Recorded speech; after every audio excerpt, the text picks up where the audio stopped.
Chairman عوامی Pakistan party اور سابق وزیر اعظم شاہد خاقان عباسی نے قانون کی حکمرانی، سیاسی استحکام اور اصلاحات کو ملک کی ترقی کے لیے ناگزیر قرار دے دیا۔ اسلام آباد میں پریس کانفرنس کرتے ہوئے کہا کہ کوئی شخص یا ادارہ ملک کے آئین اور قانون سے بالاتر نہیں ہو سکتا۔ سیاسی استحکام کے بغیر ملک میں معاشی استحکام نہیں آ سکتا۔ ایک نیشنل ایجنڈا طے ہو کہ ملک میں کون سی اصلاحات کرنی ہیں۔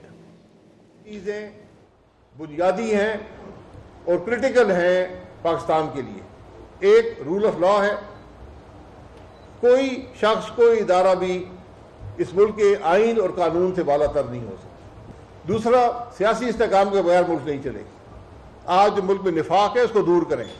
یہ ہم نے سیاست کو دشمنی میں بدل دیا ہے، نفرت میں بدل دیا ہے، ایک دوسرے پر گالی گلوچ کرتے ہیں، ایک دوسرے پر الزامات لگاتے ہیں، جیلوں میں ڈالتے ہیں۔ یہ معاملہ نہیں چلتا۔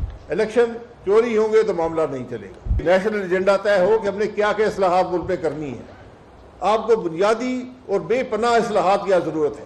اس کے بغیر یہ بجٹ بنتے رہیں گے۔ آپ مجھ سے کہتے ہیں میں آپ کو اپنے 10 سال کے بجٹ بنا دیتا ہوں، خرابی اسے بڑھتی جائے گی۔